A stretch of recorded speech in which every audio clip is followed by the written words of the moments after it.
বজ্রপাতে দ্বিখণ্ডিত হয়ে গেছে আস্ত এক মেহগনি গাছ। দ্বিখণ্ডিত গাছটি যেন এখন জানান দিচ্ছে বজ্রপাতের তীব্রতা। ভয়ঙ্কর বজ্রপাতে ৬ মে পাবনার ঐতিহ্যবাহী সরকারি এডওয়ার্ড কলেজের পদার্থ বিজ্ঞান বিভাগের সামনের একটি মেহগনি গাছ দ্বিখণ্ডিত হয়ে যায়। তবে এতে কোনো হতাহতের ঘটনা ঘটেনি বলে নিশ্চিত করেছে কলেজ কর্তৃপক্ষ। হঠাৎ করে যখন বজ্রপাত গাছের উপর পড়লো, প্রত্যেকে ভাবছিল যে যার মাথার উপর পড়লো এবং প্রত্যেকে যার জায়গা থেকে বসে পড়ছিল। মসজিদের বারান্দায় আমার সাথে আরো অনেকেই ছিল।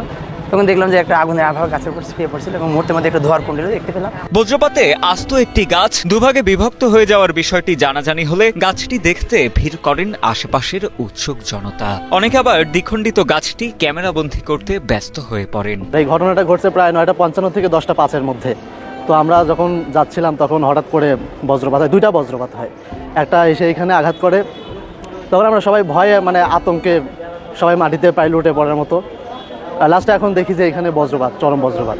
এটা আসলে আমার জীবনের এই প্রথম এক্সপেরিয়েন্স এরকম বজ্রপাত দেখার ক্ষেত্রে। প্রত্যক্ষদর্শী শিক্ষার্থী ও কলেজের কর্মচারীরা জানান, সকাল 10:30টার দিকে আকাশে কালো মেঘ ও ঝড়ো বাতাস বইছিল পুরো এলাকায়। মাঝে মাঝে বজ্রপাতের শব্দ শোনা যাচ্ছিল। সে সময় হঠাৎ বজ্রপাতের একটি বিকট শব্দ শুনতে পান তারা। পরবর্তীতে বৃষ্টি থামার পর বাইরে এসে দেখেন দানবাকৃতির মেহগনি গাছটি দ্বিখণ্ডিত হয়ে গেছে। এর আগে কখনোই এমন ভয়ঙ্কর বজ্রপাত দেখেননি বলেও জানান স্থানীয়রা। আমরা এরকম একটা ভয়াবহ চিত্র দেখতে পাচ্ছি, যেটি আপনারাও দেখছেন পিছনে।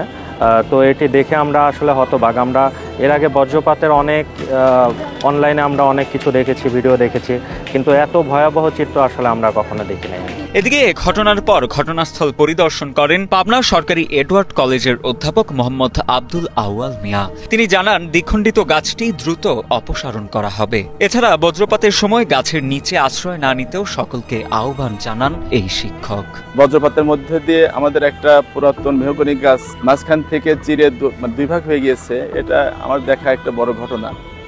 তো আমরা দেখে থাকি যে বিভিন্ন সময়তে ছেলে মেয়েরা যখন বজ্রপাত শুরু হয় তখন কোনো গাছ দেখলে গাছের নিচে গিয়ে আশ্রয় নেয়। তারা ভাবে বোধহয় গাছ আমার জন্য একটা শেল্টার হবে, কিন্তু গাছ নিজেই যে বজ্রপাতকে ইনভাইট করে এই তথ্যটা আমাদের বাচ্চারা অনেকেই জানে না।